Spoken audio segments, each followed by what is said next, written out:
नमस्कार दोस्तों, आज हम एनसीईआरटी क्लास की पॉलिटी 6 क्लास चैप्टर 2 अपनी इकाई फर्स्ट इसमें 2 चैप्टर दे रखे हैं, फर्स्ट और सेकंड। हमने इससे पहले फर्स्ट चैप्टर पढ़ चुके हैं। मुझे उम्मीद है आपको अच्छे समझ में आया होगा। ठीक है, नेक्स्ट चैप्टर पढ़ते हैं, विविधता एवं भेदभाव। तो चलो दोस्तों, बिना समय गवाए अपन शुरू करते हैं। ठीक है, पिछले पार्ट में आपने विविधता के बारे में पढ़ा। कई बार जो लोग दूसरों से अलग होते हैं उन्हें चिढ़ाया जाता है, उनका मजाक उड़ाया जाता है, या फिर उन्हें कई गतिविधियां समूह में शामिल नहीं किया जाता। अगर हमारे दोस्त या दूसरे लोग हमारे साथ ऐसा व्यवहार करें तो हमें दुख होता है, गुस्सा आता है, हम ऐसा महसूस करते हैं। क्या आपने भी कभी सोचा है ऐसा क्यों होता है? इस पार्ट में यह समझने की कोशिश करेंगे कि ऐसे अनुभव हमारे समाज से और हमारे आसपास मौजूद असमानताओं से कैसे जुड़े हुए हैं। ठीक है, हम क्या हैं, हम कैसे हैं, यह कई चीज़ें पर निर्भर करती है। हम कैसे रहते हैं, कौन सी भाषाएं बोलते हैं, क्या खाते हैं, क्या पहनते हैं, कौन से खेल खेलते हैं, कौन से उत्सव मनाते हैं, इन सब पर हमारे रहने की जगह के भूगोल, इसके इतिहास का असर पड़ता है। अगर आप संक्षेप में ही निम्नलिखित बिंदुओं पर ध्यान दें तो यह भी अंदाजा लगाया जाएगा कि भारत कितनी विविधताओं वाला देश है। संसार में 8 मुख्य धर्म है। कितने धर्म है? 8। भारतीय उन 8 धर्मों के अनुयायी यानी मानने वाले रहते हैं। यहाँ 1600 से ज़्यादा भाषाएं बोली जाती हैं, जो लोगों की मातृभाषाएं हैं।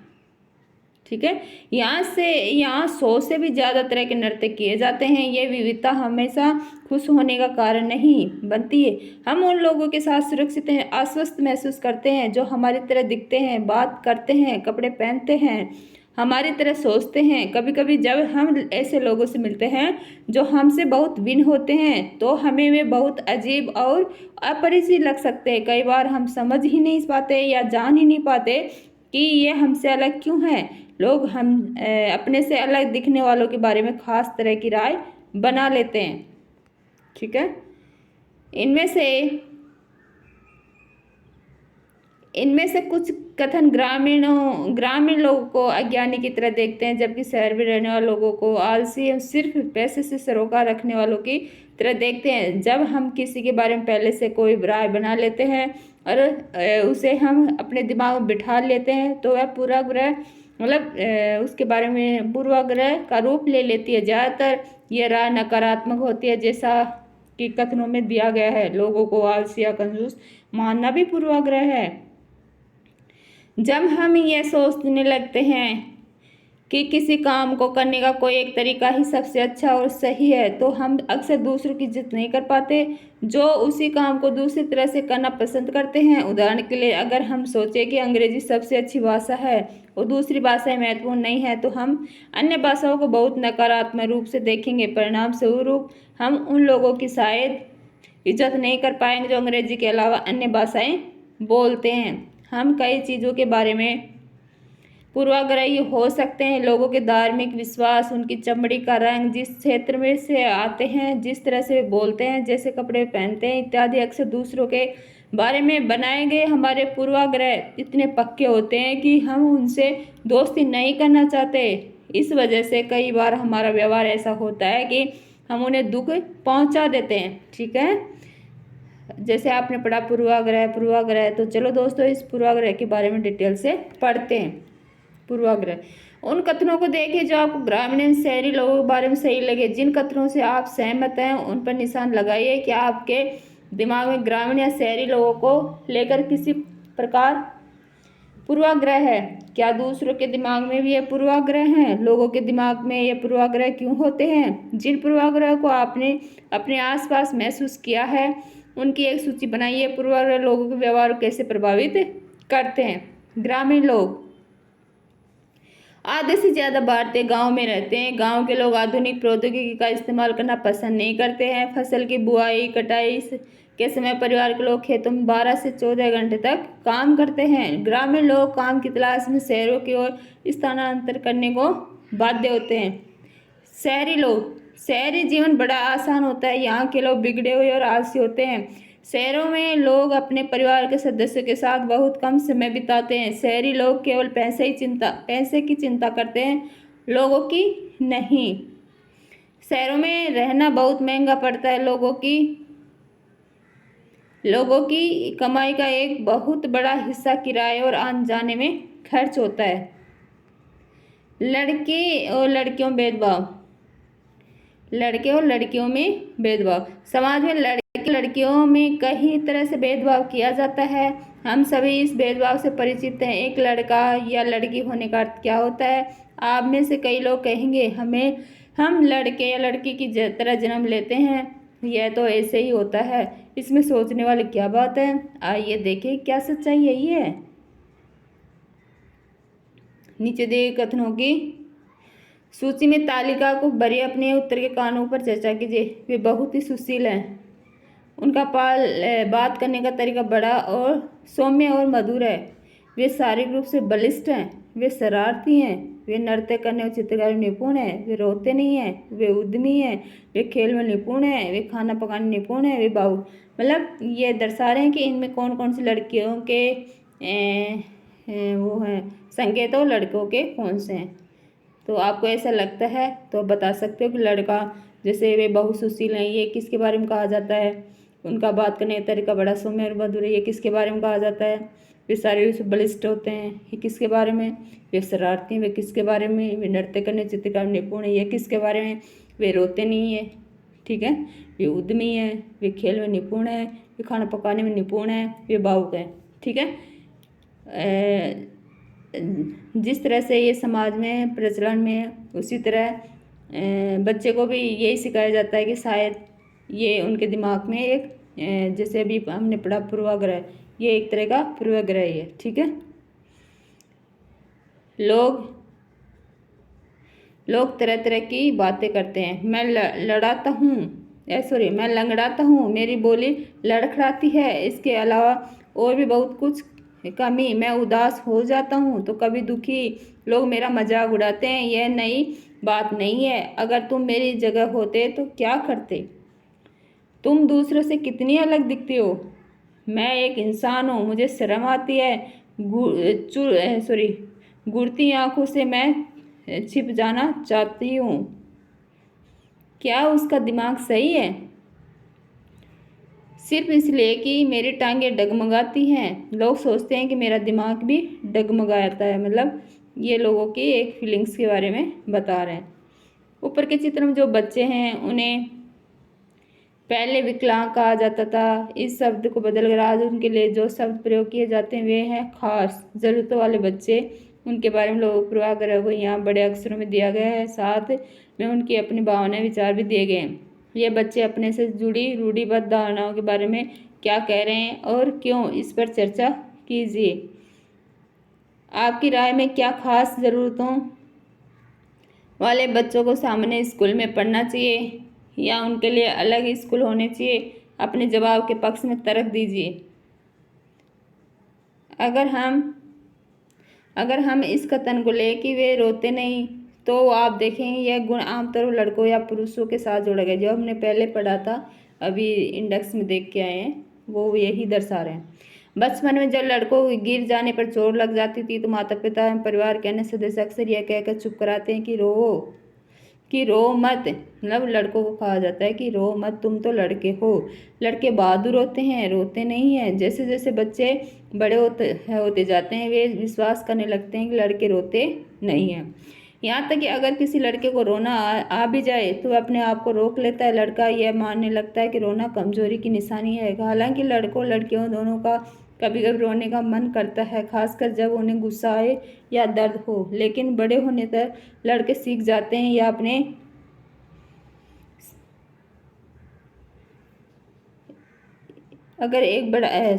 अपने को सिखा लेते हैं कि रोना नहीं है। अगर एक बड़ा लड़का रोए तो उसे लगता है कि दूसरे उसे चिढ़ाएंगे या उसका मजाक बनाएंगे, इसलिए वह दूसरों के सामने रोने से अपने आप को रोक लेता है।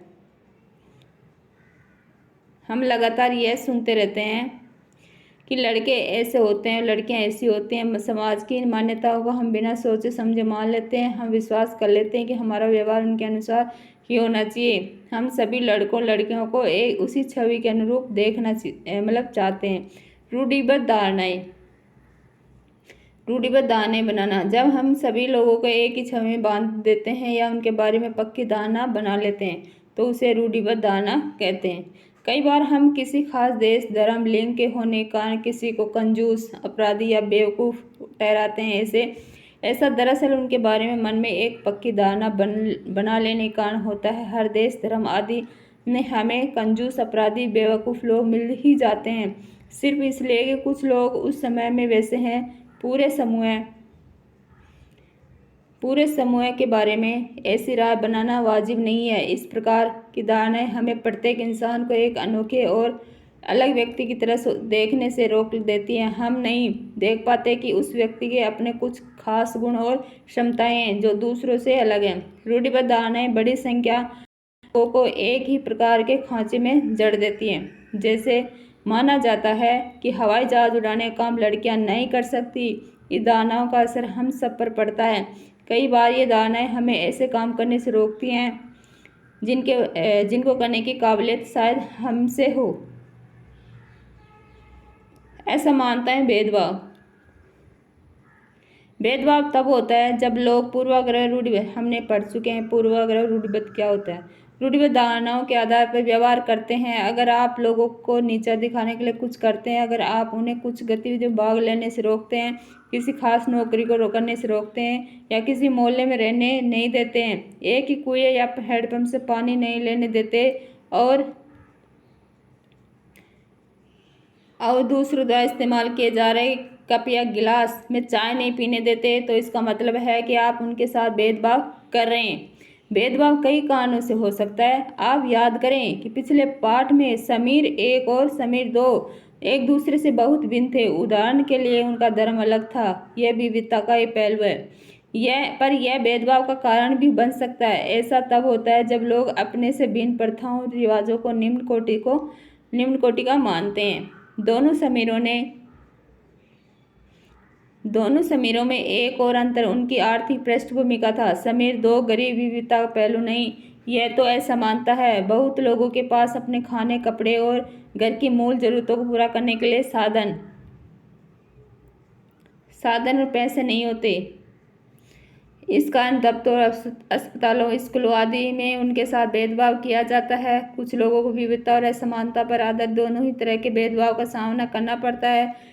एक तो इस कारण कि वे इस समुदाय के सदस्य हैं जिनकी संस्कृति को मूल्यवान नहीं माना जाता। ऊपर से यदि वे गरीब हैं और उनके पास अपनी जरूरतों को पूरा करने के साधन नहीं हैं तो इस आधार पर भी भेदभाव किया जाता है। ऐसे दोहरे भेदभाव का सामना कई जनजातीय लोगों, धार्मिक समूह, खास क्षेत्र के लोगों को करना पड़ता है।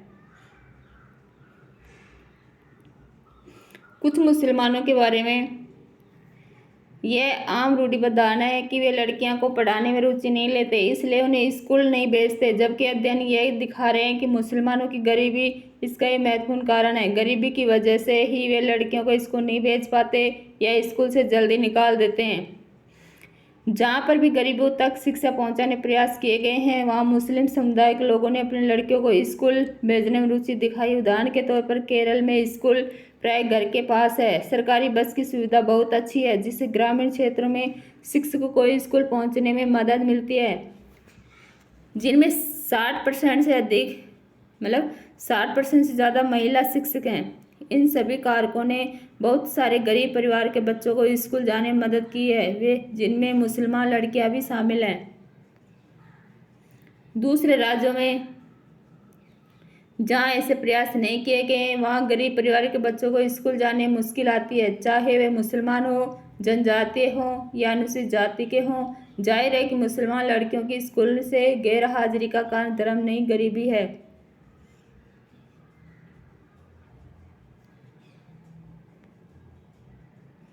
भेदभाव का सामना करने पर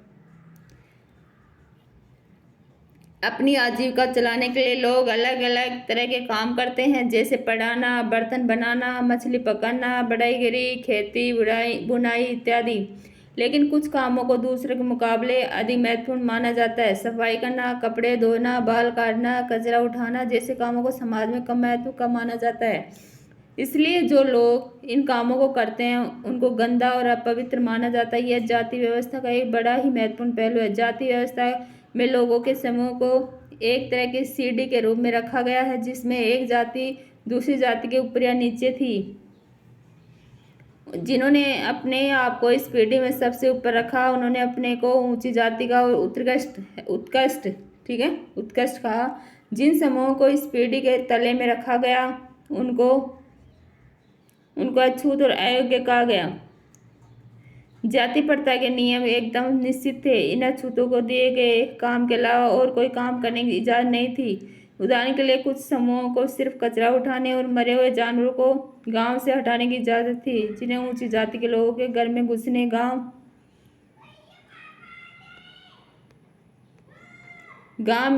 के कुएं से पानी लेने, यहाँ तक कि मंदिर में घुसने की भी इजाज़त नहीं थी। उनके बच्चे दूसरी जाति के बच्चों के साथ स्कूल में बैठ नहीं सकते थे। इस तरह ऊंची जाति के लोगों को जो अधिकार हासिल था उससे उन्होंने तथाकथित अछूतों को वंचित रखा। दलित वह शब्द है जो नीची कही जाने वाली जाति के लोग अपनी पहचान के रूप में इस्तेमाल करते हैं। वे इस शब्द को अछूत से ज़्यादा पसंद करते हैं। दलित का मतलब है जिन्हें दबाया गया, कुचला गया। दलितों के अनुसार यह शब्द दर्शाता है कि कैसे सामाजिक पूर्वाग्रहों, भेदभावों ने दलित लोगों को दबा कर रखा है। सरकार ऐसे लोगों को अनुसूचित जाति के वर्ग में रखती है।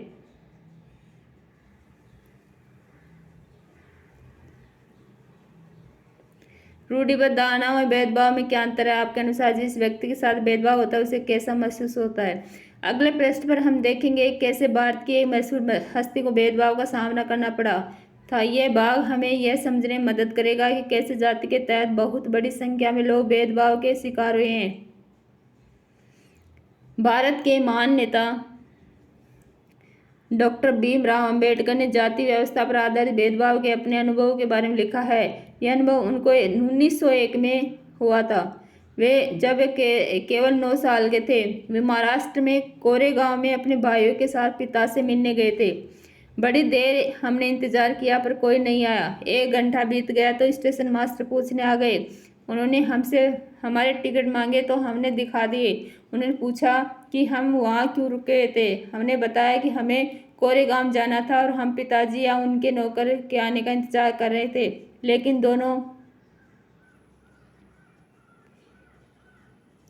दोनों में से कोई भी नहीं पहुंच पाया।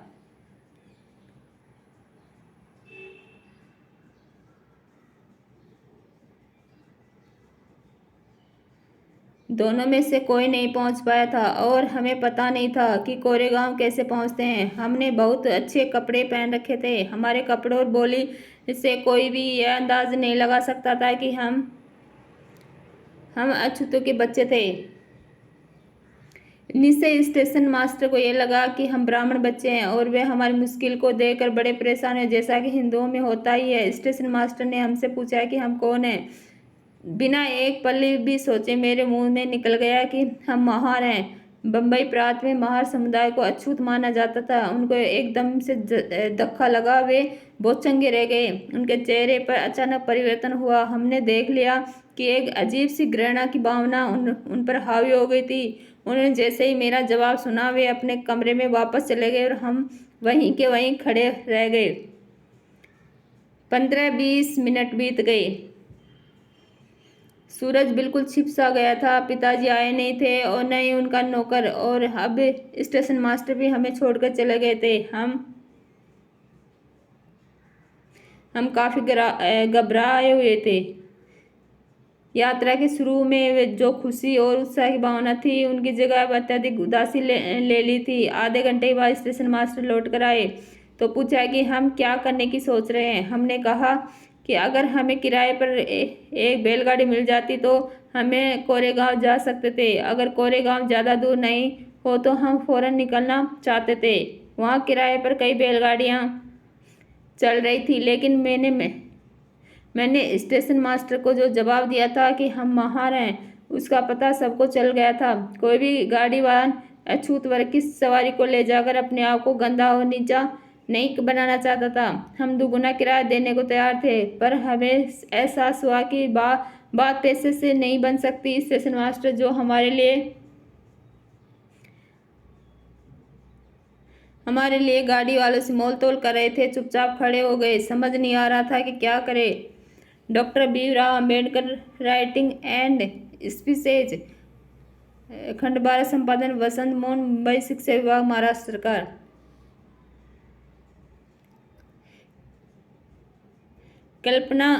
कल्पना करके देखिए कि यह कितना मुश्किल होगा अगर लोगों को एक जगह से दूसरी जगह जाने न दिया जाए। यह कितना अपमानजनक और दुखदाई होगा अगर लोग आपसे दूर दूर रहे, आपको छूने से मना करे, आपको पानी न पीने दे। यह छोटी सी घटना दिखाती है कि कैसे गाड़ी से एक से दूसरी जगह जाने के साधारण काम की सुविधा भी इन बच्चों के पास नहीं थी, जबकि वे पैसा दे सकते थे। स्टेशन के सभी गाड़ी वालों ने बच्चों को ले जाने से मना कर दिया। उन्होंने बच्चों के साथ भेदभाव भरा व्यवहार किया। इस कहानी से यह बिल्कुल साफ है कि जाति पर आधारित भेदभाव न केवल दलितों को कई गतिविधियों से वंचित रखता है, बल्कि वह उन्हें आदर और सम्मान भी नहीं मिलने देता जो दूसरों को मिलता है। समानता के लिए संघर्ष। चलो दोस्त, पहले वो छूट गया उसको पढ़ लेते हैं।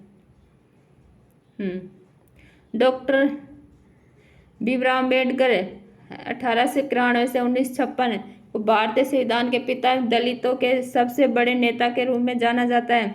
डॉक्टर भीमराव अम्बेडकर ने दलित समुदाय के अधिकारों के लिए लड़ाई लड़ी थी। उनका महार जाति में जन्म हुआ था जो अछूत मानी जाती थी। महार लोग गरीब होते थे, उनके पास जमीन नहीं थी और उनके बच्चों को वही काम करना पड़ता जो खुद करते थे। उन्हें गांव के बाहर रहना पड़ता था, गांव के अंदर आने की इजाज़त नहीं थी। अंबेडकर अपनी जाति के पहले व्यक्ति थे जिसने अपनी कॉलेज की पढ़ाई पूरी की और वकील बनने के लिए इंग्लैंड गए।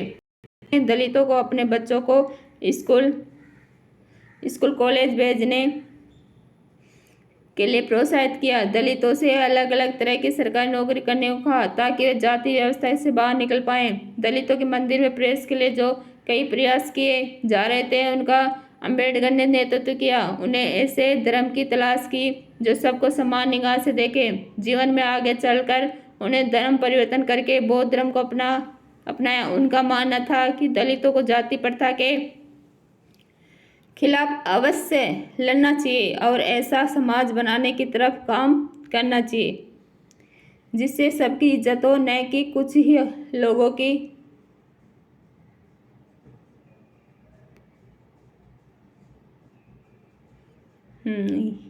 ये भी पढ़ लेते हैं। बच्चे पैसा देने को तैयार थे, फिर भी गाड़ी वाले ने उन्हें ले जाने से मना कर दिया। क्यों? स्टेशन पर लोगों ने डॉक्टर अम्बेडकर और उनके भाइयों के साथ कैसे भेदभाव किया। महाल होने का पता चलने पर स्टेशन मास्टर की जो प्रतिक्रिया हुई थी उसे देखकर बचपन में अम्बेडकर को कैसा लगा होगा। इन शब्दों को मनन कीजिए।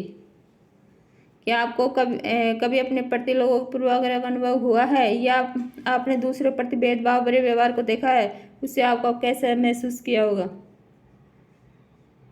समानता के लिए संघर्ष। ब्रिटिश शासन से आज़ादी पाने के लिए जो संघर्ष किया गया था उसमें समानता के व्यवहार के लिए किया गया संघर्ष भी शामिल था। दलितों, औरतों, जनजातीय लोगों, किसानों ने अपने जीवन में जिस गैर बराबरी का अनुभव किया उसके खिलाफ उन्होंने लड़ाई लड़ी। जैसा कि पहले भी बात हुई, बहुत सारे दलितों ने संगठित होकर मंदिर में प्रवेश पाने के लिए संघर्ष किया। महिलाओं ने मांग की कि जैसे पुरुषों के पास शिक्षा का अधिकार है वैसे उन्हें भी अधिकार मिले। सॉरी, ये पीछे से पढ़ना चाहिए था अपने को।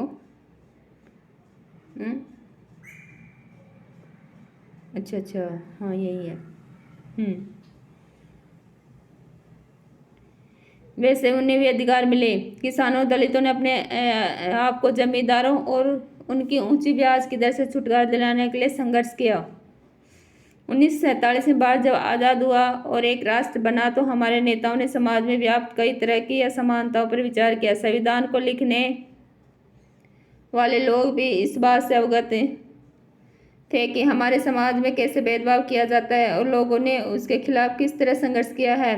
कई नेता इन लड़ाइयों के हिस्सा थे, जैसे डॉक्टर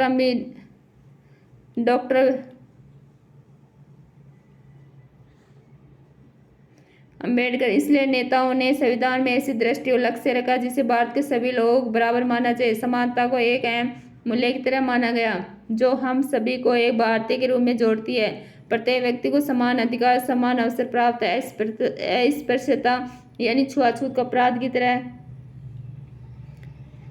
तरह देखा जाता है और इसे कानूनी रूप से खत्म कर दिया गया है। लोग अपनी पसंद का काम चुनने के लिए बिल्कुल आज़ाद हैं। नौकरियां सभी लोगों के लिए खुली हुई हैं। इन सब के अलावा संविधान ने सरकार पर यह विशेष जिम्मेदारी डाली थी कि वह गरीबों और मुख्यधारा से अलग थलग पड़ गए समुदाय को इस समानता के अधिकार के फायदे दिलवाने के लिए विशेष कदम उठाए। संविधान के लेखकों ने यह भी कहा कि विविधता की इज्जत करना, उसे मूल्यवान मानना समानता सुनिश्चित करने में बहुत ही महत्वपूर्ण कारक है। दलित के अलावा कई अन्य समुदाय जिनके साथ भेदभाव किया जाता है। क्या आप भेदभाव कुछ अन्य उदाहरण सोच सकते हैं? उन तरीकों पर चर्चा की जिन द्वारा खास जरूरत वाले लोगों के साथ भेदभाव किया जा सकता है। भारत का संविधान लिखने वाली समिति कुछ सदस्य। समानता वह मूल्य है जिसके लिए हमें निरंतर संघर्ष करते रहना होगा। भारतीयों के लिए समानता का मूल्य वास्तविक जीवन का हिस्सा है, सच्चाई बने। इसके लिए लोगों में संघर्ष, उनके आंदोलन, सरकार द्वारा उठाए जाने वाले कदम बहुत जरूरी हैं। उन्होंने ये महसूस किया कि लोगों को अपने धर्म का पालन करने, अपनी भाषा बोलने, अपने त्यौहार मनाने, अपने आप को खुले रूप से अभिव्यक्त करने की आज़ादी होनी चाहिए। उन्होंने कहा कि कोई एक भाषा, धर्म या त्यौहार सबके लिए अनिवार्य नहीं बनना चाहिए। उन्होंने जोर दिया कि सरकार सभी धर्मों को बराबर मानेगी। इसलिए भारत एक धर्मनिरपेक्ष देश है जहाँ लोग बिना भेदभाव के अपने धर्म का पालन करते हैं। इसे हमारी एकता के महत्वपूर्ण कारक के रूप में देखा जाता है कि हम इकट्ठे रहें और एक दूसरे की इज्जत करें। हालांकि हमारे संविधान में इन विचारों पर जोर दिया गया है, पर यह पाठ इस बात को उठाता है कि असमानता आज भी मौजूद है। संविधान का पहला प्रयोग जिसमें स्पष्ट किया गया है कि सभी भारतीयों को समान प्रतिष्ठा और समान अवसर हैं। ये अपनी प्रस्तावना है, ठीक है। तो चलो दोस्त, इसको पढ़ लेते हैं। इसको भी मतलब हर एग्जाम में एक दो क्वेश्चन जरूर आते हैं। भारत का संविधान, अगर इसको अच्छे से पढ़ लिया तो पूरा संविधान इसमें इंक्लूड है। उद्देश्य का, हम भारत के लोग भारत को एक संपूर्ण प्रभुत्व संपन्न समाजवादी पंथ निरपेक्ष लोकतंत्रात्मक गणराज्य बनाने के लिए तथा उसके समस्त नागरिकों को सामाजिक, आर्थिक और राजनीतिक न्याय, विचार, अभिव्यक्ति, विश्वास, धर्म और उपासना की स्वतंत्रता, प्रतिष्ठा और अवसर की समानता प्राप्त कराने के लिए तथा उन सब में व्यक्ति की गरिमा और राष्ट्र की एकता और अखंडता सुनिश्चित करने वाली संप्रभुता बढ़ाने के लिए दृढ़ संकल्प होकर अपनी इस संविधान सभा में आज तारीख 26 नवंबर 1949 ईस्वी को एतद द्वारा इस संविधान को अंगीकृत, अधिनियमित और आत्मित करते हैं। ठीक है।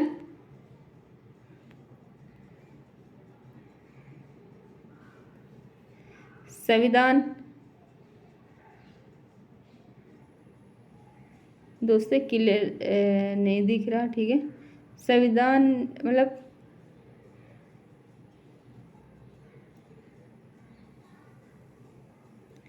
चलो दोस्तों, इसको भी आपको लर्न करना है, ठीक है। इसमें भी क्वेश्चन जरूर आते हैं। तो चलो दोस्तों, अपना चैप्टर कंप्लीट हुआ, इसके क्वेश्चन आंसर भी कर लेते हैं।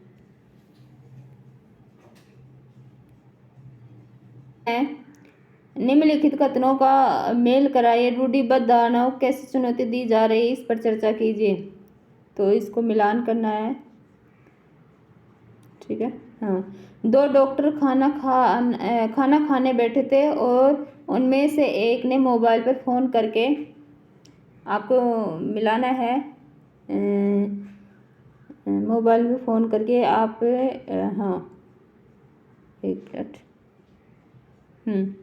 अपनी बेटी से बात की जो उसी समय स्कूल से लौटी थी, ठीक है। जिस बच्चे ने चित्रकला प्रतियोगिता जीती वह मंच पर पुरस्कार लेने के लिए एक पहिए वाली कुर्सी पर गया, ठीक है। संसार के सबसे तेज धावकों में से एक कौन होगा? दमा का पुराना मरीज, ठीक है। वह बहुत अमीर नहीं थी, लेकिन उसका एक अंतरिक्ष यात्री बनने का सपना अंततः पूरा हुआ, ठीक है। रूढ़िबद्ध धारणाओं से, मतलब ये रूढ़िबद्ध धारणाओं से लिया गया क्वेश्चन है। और दूसरा क्वेश्चन है, माँ बाप के लिए माँ बाप के लिए बोझ हैं। ये रूढ़िबद्ध धारणा एक लड़की के जीवन को किस तरह प्रभावित करती है, उसके अलग अलग 5 प्रभावों का लेके करो कि हमने इस चैप्टर में पढ़ा कि लड़कियां माँ बाप के लिए बोझ हैं। यह रूढ़िबद्ध धारणा एक लड़की के जीवन को निम्न प्रकार से प्रभावित करती है, जैसे उन्हें उच्च शिक्षा के लिए वरीयता नहीं दी जाती, लड़की को परिवार में उचित प्यार स्नेह नहीं मिलता, उनकी शादी जल्दी हो जाती है, लड़की अपने आप को परिवार पर बोझ समझने लगती है, जिससे वह हमेशा परेशान रहती है। वे घर के कार्य कामों में जल्दी लगे रहना, उसको ऐसे फील होता है कि मैं इसी के लिए बनी हूँ। तो आप ऐसे इस लेसन के आधार पर अपने विचारों के आधार पर बता सकते हो, और आसपास जो भी एनवायरनमेंट देखते हो उसके आधार पर एक क्वेश्चन का सोल्व कर सकते हो। समानता के बारे में क्या कहता है? आपको यह क्यों लगता है कि सभी लोगों में समानता होना जरूरी है? क्योंकि भारत का संविधान समानता के बारे में कहता है कि चाहे कोई भी व्यक्ति हो, किसी जाति, लिंग, वर्ण, धर्म, क्षेत्र, वंश का हो, सभी को समान अधिकार प्राप्त हैं। लोग अपनी पसंद का काम चुनने के लिए स्वतंत्र हैं। सरकारी नौकरियों में सभी लोगों के लिए समान अवसर उपलब्ध हैं। लोगों को अपने धर्म का पालन करने, अपनी भाषा बोलने, अपने त्यौहार मनाने, अभिव्यक्ति की पूर्ण स्वतंत्रता है। सरकार सभी धर्मों को बराबर महत्व एवं सम्मान प्रदान करेगी। कई बार लोग हमारी उपस्थिति में ही पूर्वाग्रह से बुरा आचरण करते हैं। ऐसे में अक्सर हम कोई विरोध करने की स्थिति में नहीं रहते, क्योंकि मुँह पर तुरंत कुछ कहना मुश्किल जान पड़ता है। अपनी कक्षा में को 2 समय बांटे और प्रत्येक समय पर इस पर चर्चा करें कि कोई परिस्थिति में क्या करें। पहला है, गरीब होने के कारण एक सहपाठी को आपका दोस्त चिढ़ा रहा है, तो क्या करेंगे? मैं अपने दोस्त आप बता सकते हैं, मैं अपने दोस्त के इस करते की सराहना नहीं करूँगा और किसी की गरिमा सम्मान करने के लिए उसे मनाने की कोशिश करूँगा, क्योंकि गरीब होना कोई अपराध या हंसने का मामला नहीं है। नेक्स्ट है, आप अपने परिवार के साथ टीवी देख रहे हैं और उनमें से कोई सदस्य किसी खास धार्मिक समुदाय पर पूर्वाग्रस्त टिप्पणी करता है, तो आप उसके बारे में क्या कहेंगे? मैं उसे ऐसा करने से रोकूंगा और सभी धर्मों का सम्मान करने का अनुरोध करूंगा।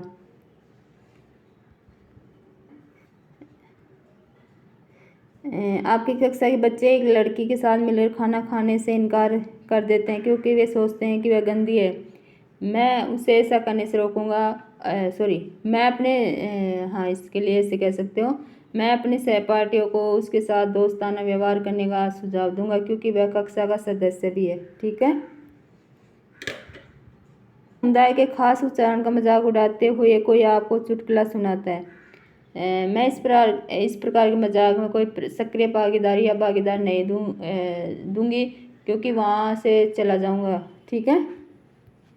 नेक्स्ट है, लास्ट है, लड़के लड़कियों पर टिप्पणी कर रहे हैं कि लड़कियां उनकी तरह नहीं खेल सकती, तो आप बता सकते हो। मैं विश्वास दिलाती हूँ कि लड़कियां आधुनिक दुनिया में लड़कों से कम नहीं हैं और उन्हें अनुमान के तहत नहीं करना चाहिए।